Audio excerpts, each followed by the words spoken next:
Vi tal número de ataúdes que sentí que me temblaban las piernas.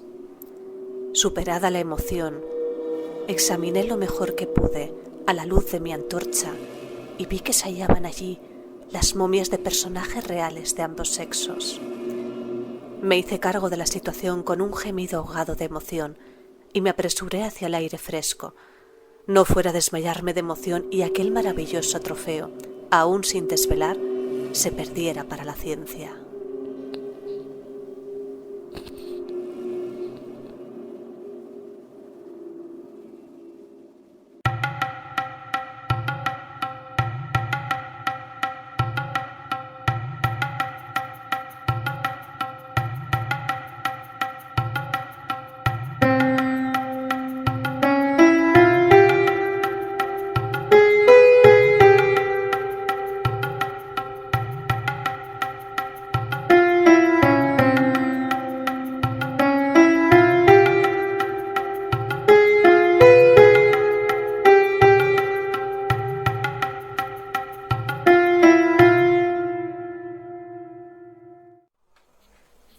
Hola, bienvenido a todo el mundo un día más aquí al Soplo de Heket.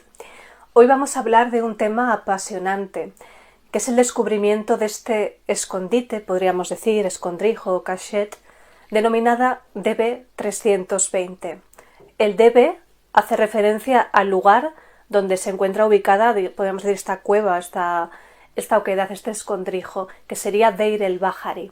Deir el-Bahari está pues, bastante cerca del Valle de los Reyes, etc. Está también en este West Bank de Luxor, esta orilla occidental. A veces también se ve como TT320. TT es la denominación común para Theban Tomb, que es tumba tebana. Lo vemos pues, todas las tumbas de los nobles, en Deir el-Medina, etc. Tenemos en el Valle de los Reyes sería KV de Kings Valley, en el de las reinas KV, Queens Valley, luego tenemos todas las TT, que es Theban Tomb. Y esta, pues bueno, tiene estas dos formas, aunque sí que es más conocido, más visto, el DB de Deir el-Bahari 320. Este es uno de los descubrimientos más importantes realizados en el Antiguo Egipto, que ha hecho que llegue hasta nosotros momias de faraones, pues de los más importantes, como pueden ser Seti I o Ramsés II. Pero vamos a situar un poco el contexto histórico de por qué todos estos reyes, reinas, etc., se encontraban en este escondrijo y no en sus tumbas originales. Bien, pues como hablábamos en el vídeo anterior, que estábamos más o menos por la dinastía 20 con Ramsés III, que ya va a ser, como hemos dicho, el último faraón igual importante. Luego ya va a empezar una decadencia que terminaría con Ramsés XI y es donde va a comenzar el tercer, lo que conocemos como tercer periodo intermedio. Siempre hemos comentado que en la cronología egipcia, bueno, primero estaría toda la época prehistórica, Nagada, etc., pero cuando se produce la primera unificación, ese primer reino antiguo, tenemos un primer periodo intermedio, después estaría el reino medio, tenemos un segundo periodo intermedio, tendríamos todo el reino nuevo o imperio nuevo, y luego ya vendría este tercer periodo intermedio. Antes, bueno, luego vendrá toda la época grecolatina, etc. Entonces, en este tercer periodo intermedio, es un periodo pues, de decadencia, de crisis social, donde la economía pues, no estaba en su época más boyante, y entonces aquí va a pasar una cosa, y es que cuando ya muere Ramsés XI, que ya sería denominado pues, ya el último de la 20 dinastía y acabaría este reino nuevo, pues Herihor, que sería sumo sacerdote, el primer sacerdote de Amón en Tebas, lo que va a hacer es nombrarse rey, él. Es decir, aquí en Tebas los sacerdotes de Amón van a querer alzarse en el poder con este Herihor. Y entonces, en este tercer periodo intermedio, ocurre lo que ocurre en todos los denominados periodos intermedios, que se produce una descentralización del poder. Ya no hay un faraón que es rey del Alto, el Alto es el sur y el Bajo, porque el Nilo va hacia el norte, es decir, el norte es el Bajo Egipto, entonces ya no va a haber un faraón de las dos tierras del Alto y el Bajo Egipto, va a haber una descentralización del poder. Entonces, aquí en el tercer periodo intermedio va a haber un faraón, digamos que puede ser que funde esta 21 dinastía, que es Esméndes y entonces van a colocar la capital en Tanis, que está en el norte. Ya no va a ser Menfis como en el reino antiguo, pero sería Tanis. ¿Vale? Con Mendes, luego vamos a ver faraones como Susenes I, cuyo enterramiento muchas veces se cree que es Tutankamón el único enterramiento intacto de un rey, pero no. Susenes I, su tumba fue descubierta intacta también con un maravilloso sarcófago de plata. Lo que pasa que evidentemente no se puede comparar una época como es el Reino Nuevo con un periodo como es el tercer periodo intermedio, que es una época decadente, que estamos en Tanis. Obviamente no es lo mismo, pero sí es un enterramiento. De hecho, pues aquí hay unas historias muy interesantes que probablemente también trataremos en otro tema, que pasó con los nazis, etcétera, y es este descubrimiento de Susenes I el que inspiró también la película en parte de Indiana Jones y el Arca Perdida, con lo cual es un tesoro muy importante. De hecho es un sarcófago precioso de plata y bueno, pues del que hablaremos también en vídeos posteriores. Entonces, en esta descentralización del poder en el tercer periodo intermedio, tenemos a estos reyes en Tanis y en el sur va a haber estos sumos sacerdotes de Amón que gobiernan desde el Alto Egipto, desde el sur, desde Tebas. ¿Y por qué se lleva en este tercer periodo intermedio a estos miembros de la realeza a este escondite? Pues la razón más posible que existe en egiptología es que, evidentemente, teniendo en cuenta que es un periodo decadente de crisis económica, etcétera, y que los saqueos era algo común en el antiguo Egipto. Recordemos que el saqueo no es algo de la época moderna exclusivamente. En el antiguo Egipto se saqueaban las tumbas y de hecho hay juicios que se hicieron a saqueadores. Entonces lo más probable es que debido a esta crisis económica y esta decadencia, pues muchas de las tumbas hubiesen sido saqueadas, hubiese peligro de saqueo. Entonces, para preservar lo que son los cuerpos, independientemente de pues, la cantidad de riquezas que podrían tener ahí, imaginaros, lo que se hace en este tercer periodo intermedio, supuestamente por probablemente estos sacerdotes de Amón, es llevar estas momias a este escondite. Que esta cueva, bueno, cueva es porque es un agujero que son aproximadamente 13-14 metros, unos 28 codos reales en el antiguo Egipto, y luego es como digamos un gran pasillo que tenía dos salas llenas de sarcófagos y de parte de los ajuares funerarios, aunque evidentemente la gran mayoría pues se perdería en la antigüedad con los saqueos. Entonces lo que se pretende en ese tercer periodo intermedio, supuestamente estos sacerdotes, es preservar los cuerpos de las momias frente a los saqueos, para que por lo menos se conservaran estas momias. También incluso, quién sabe, a lo mejor fueron los propios sacerdotes incluso que saquearon las riquezas. Bueno, eso nunca lo vamos a saber. La cuestión es que evidentemente el saqueo de tumbas reales, algo pues evidentemente muy goloso debido a las riquezas que allí se hallarían, pues es algo común desde la antigüedad y que por desgracia pues no ha llegado muchos de ellos a nosotros. Imaginaos si la tumba de Tutankamón, que es un rey que murió jovencísimo a los 19 años, que es una tumba chiquitinísima, es muy pequeña en comparación. Imaginaos lo que podría haber en la tumba de Ramsés II, en la tumba de Tutmosis III. Pues todo eso, a saber a través de los siglos por dónde han dado, a lo mejor ese oro se ha fundido, a lo mejor incluso llevamos oro que perteneció a alguna tumba egipcia, quién sabe. Esta tumba, este cachet, acabó siendo la tumba del sumo sacerdote Amón, Pinetjen II, y su esposa, y evidentemente su familia, y obviamente de todas las demás momias reales, que fueron aproximadamente 40 y pico, 50 momias las que aparecen ahí, la mayoría pertenecientes a la realeza. Este Pinetjen II, sumo sacerdote de Amón en Tebas, hemos dicho que aquí en Tebas estos sacerdotes ejercen el poder desde este Alto Egipto, desde el sur. Mismamente en el Museo Arqueológico Nacional, en Madrid, en el MAN, tenemos algunas piezas que aparecieron en este escondite. Tenemos, que os voy a poner aquí la foto, en concreto unos susceptis que son de Pinetjen I, de su esposa Genutawi, tenemos también de Pinetjen II y tenemos, creo que es de Matkare, que es una divina adoratriz de Amón. Los susceptis, que son estas figurillas que se incluían en el ajuar funerario de los difuntos. Normalmente se ponían varias y su función era la de hacer las labores del difunto en el más allá, para que no tuviese que trabajar, en una especie de sirvientes o servidores del más allá.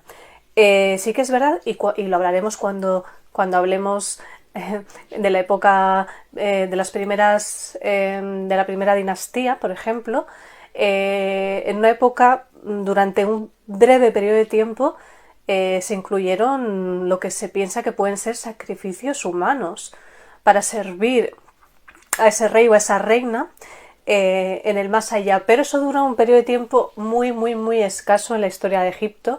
Luego ya durante miles de años se sustituyen por estas figurillas que serían los useptis, estos servidores que servirían al difunto en el más allá. Normalmente solían tener aquí pues pasajes, por ejemplo, de algunos capítulos del Libro de los Muertos. Esto ya sobre todo en el Reino Nuevo, en el tercer periodo intermedio también, y también pues a veces se incluía obviamente el nombre del difunto pues para que se supiera de quién era.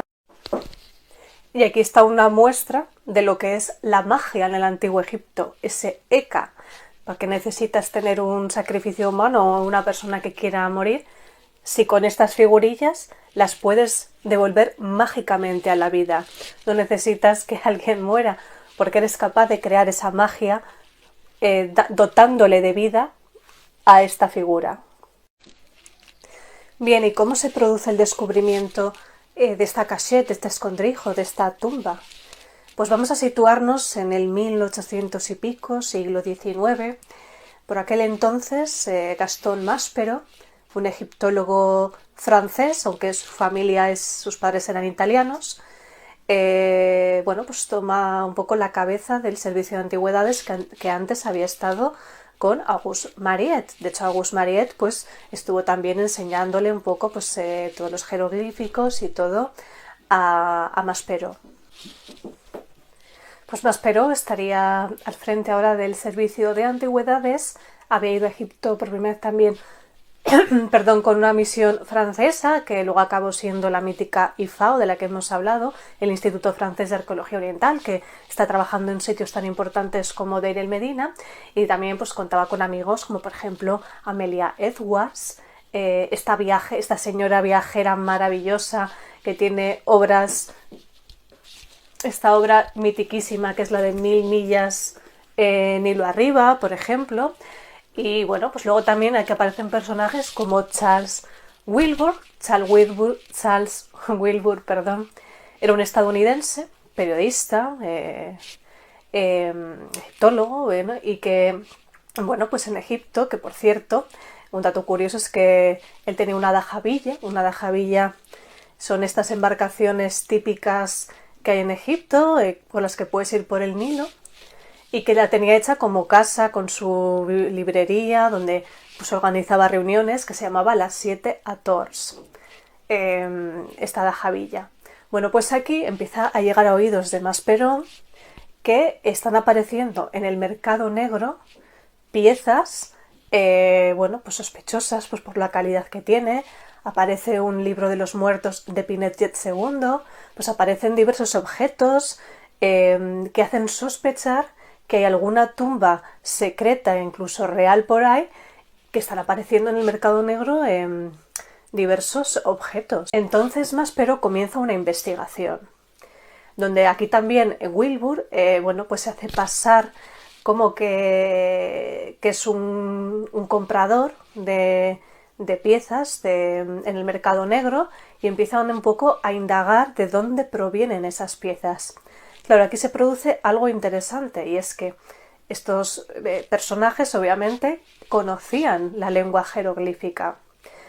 Esta cueva, esta famosa cueva que nos ha dado estas maravillas, fue descubierta por una familia mítica del West Bank de Luxor, pues de gente de allí, agricultores, etcétera, que es la familia Abderrasul, concretamente los hermanos Ahmed y Mohammed Abderrasul. Evidentemente lo que llegó a pasar nunca vamos a saber toda la verdad, y ni falta que hace, porque evidentemente ahí está pues todo ese aspecto secreto que tiene. Pero bueno, ellos encuentran esta cueva. Imaginaos lo que los hermanos Abderrasul sintieron al encontrar esto y que permaneciese en secreto, como un secreto familiar durante tanto tiempo. De hecho, hay una película que cuenta esta historia, se llama Al-Mumia. La podéis encontrar fácilmente en internet, yo creo que en YouTube está, y narra un poco pues la historia de este descubrimiento. Bien, pues al final, claro, esta familia de Rasul lo que hace, pues un poco, obviamente, pues para sacar también un beneficio, evidentemente, pues para la ciencia, para la historia, para la arqueología, pues es una pena que esto haya ocurrido, pero podemos entender las razones, no podemos pensar desde una visión actual en las cosas que han ocurrido en el pasado y evidentemente estas personas lo que hacen es sacar alguna de estas piezas al mercado negro pues para sacar algo de dinero.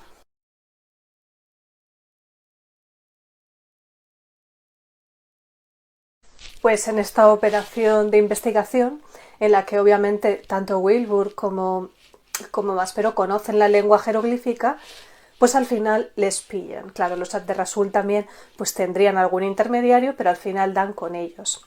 Entonces, finalmente Maspero llama aquí, aparece en escena Emil Bruch, que finalmente va a entrar a esa cueva.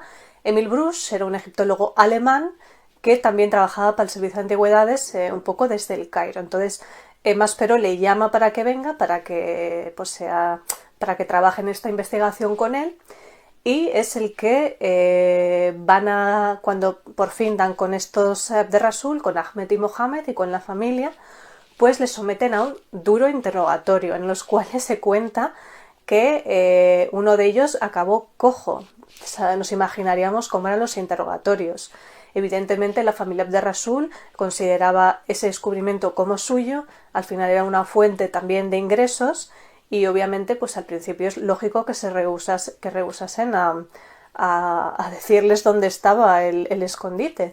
Pero bueno, finalmente al final pues se llegará a una negociación, se llega a un acuerdo, no vamos a saber exactamente cómo, pero lo cierto es que finalmente pues uno de ellos accede, no sabemos con qué condiciones, a decirles dónde está ese famoso escondrijo que tantas maravillas albergaba, algo alucinante. Y es Emil Bruch el que finalmente es guiado por estos hermanos, por nuestros hermanos y por la familia, donde pues evidentemente pues también habría ahí, pues estaría policía egipcia, estaría la familia Abderrasul, iba y por fin le enseñan el lugar, es un lugar en el que tienes que descender, etc. Y obviamente pues según hemos puesto en la intro, pues lo que debió sentir Emil Bruch pues es inexplicable. También hay que tener en cuenta que entraron con antorchas de fuego. Claro, estamos en el año 1881. Esta entrada finalmente se produce un 11 de julio de 1881, un año capicúa. Se estima, aunque tampoco vamos a saberlo jamás, porque probablemente no tienen por qué decirlo la familia de Rasul, pero se estima, según lo que ellos nos cuentan, que se supone que llegaron ahí buscando una cabra, se supone, pues que más o menos igual unos 10 años antes es cuando la habían encontrado. Durante esos 10 años que se mantuvo en secreto en la familia, pues fue cuando fueron pues saliendo estas piecitas por el mercado negro.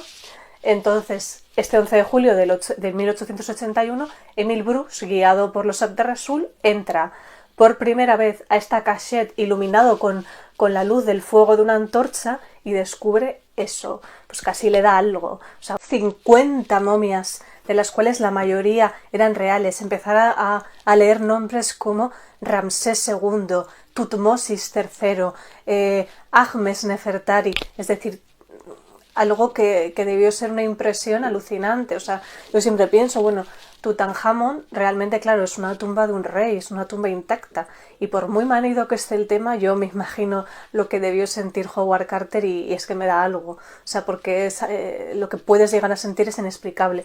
Pues yo creo que en este momento también, y este momento es diferente porque no es una tumba intacta de un faraón, pero es donde han descansado durante más tiempo 40 y pico reyes y reinas ahí metidos. O sea, es también tiene que ser una sensación inexplicable. Pensemos que el tiempo que estuvieron en sus tumbas originales, depende cuál, en qué año, pero yo qué sé, pues alguno igual estuvo 100 años o 100 y pico, pero es que en ese escondrijo ahí juntitos todos han estado casi 3000 años ahí, en ese escondrijo realmente.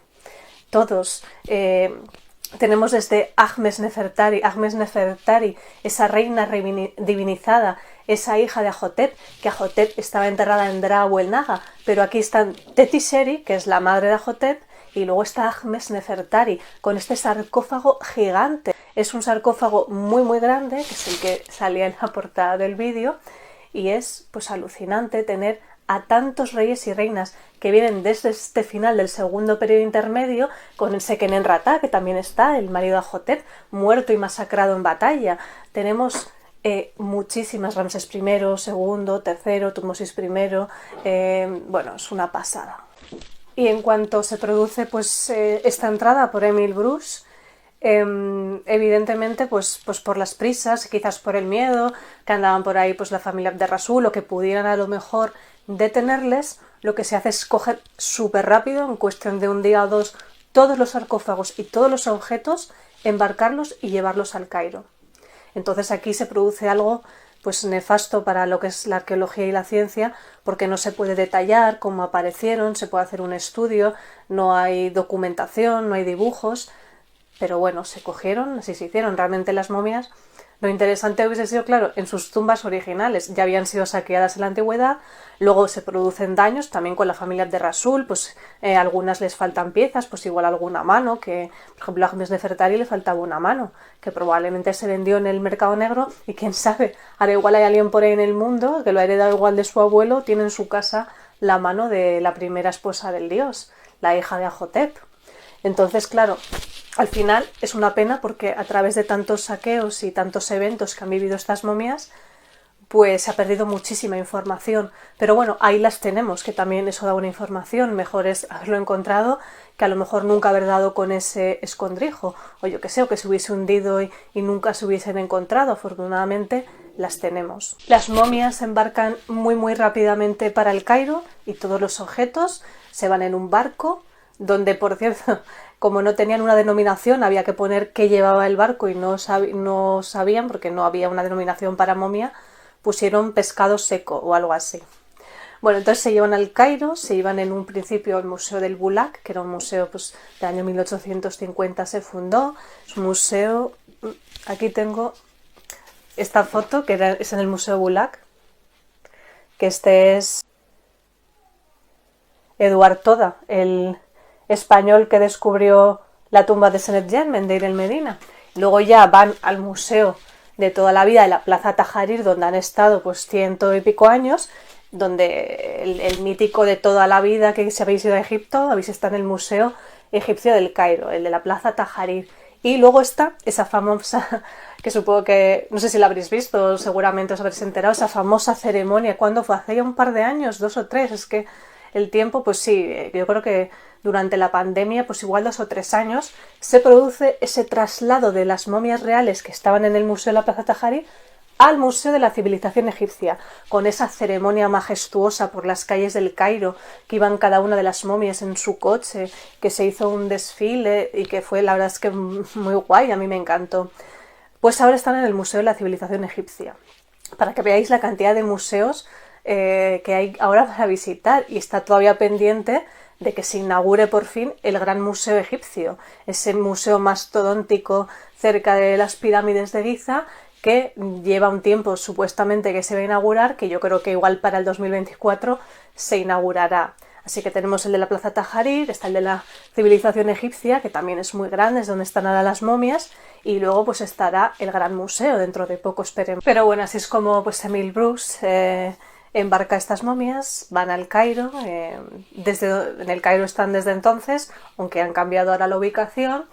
Pues este Emil Bruce, este egiptólogo alemán, que también trabajaba para el Servicio de Antigüedades, que bueno, pues que entre los egipcios pues es normal, a lo mejor pues tampoco despertaba muchas simpatías. Una curiosidad de Bruce es que, bueno, esto como curiosidad, Aleister Crowley, el famoso ocultista, himalayista y más cosas, pues Bill Bruce accedió, bueno, él o uno de sus ayudantes, a traducir una estela de un sacerdote de Montu, creo que es Ang F. Honsu, se llama la estela, de la dinastía 25 que apareció en Deir el-Bahari en el templo funerario de Hatshepsut. Y bueno, luego Crowley lo llamaba la estela de las revelaciones y ha sido pues una de sus fuentes para su religión de Telema y para, bueno, para sus movidas según él. Y estaba hace yo unos meses ahí en la casa donde estaba en el West Bank, muy cerca del Valle de los Reyes, y la casa donde vivió Carter, y estaba escuchando unos cánticos nocturnos.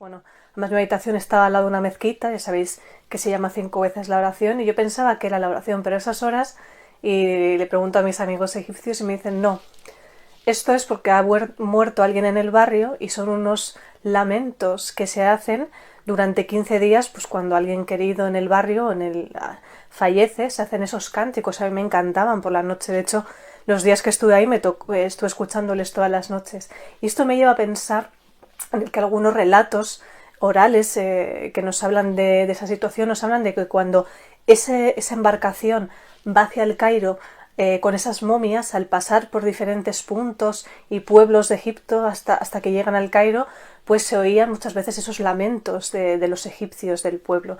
Y yo pienso en lo absolutamente mágico y poético que es que esas momias que fueron enterradas en su día en sus tumbas oficiales, que se les harían todos los ritos mortuorios, esas ceremonias, y que ahí descansaron supuestamente para la eternidad, pero que años después, en este tercer periodo intermedio, pues alrededor del 1000 o el 1000 y poco antes de Cristo, se les lleva a todos a este escondrijo, están durante unos casi 3000 años ahí juntitos, 3000 años ahí escondidos, y después un día estos hermanos Abderrasul encuentran esa tumba, durante años lo mantienen como un secreto familiar, y al final con este evento se da con ellos para el servicio de antigüedades de forma oficial y se las rescata para que se conserven en un museo y para que hoy en día sigan estando en el museo, y no solo eso, sino para que hace 2 o 3 años se haga esa ceremonia,